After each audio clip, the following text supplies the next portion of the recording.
senden idi. Netanyahu, Netanyahu, aç gözün oynadan yar. Sen bu yemezdin, seni bir örgeden var.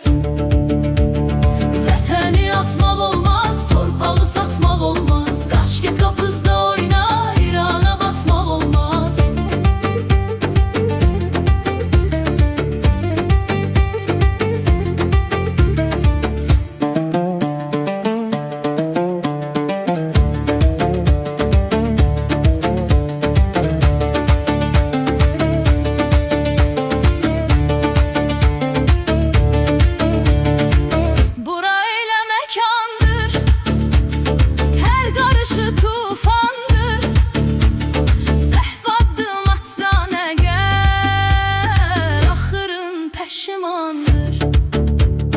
Demir gübben söküler, planlarım büküler.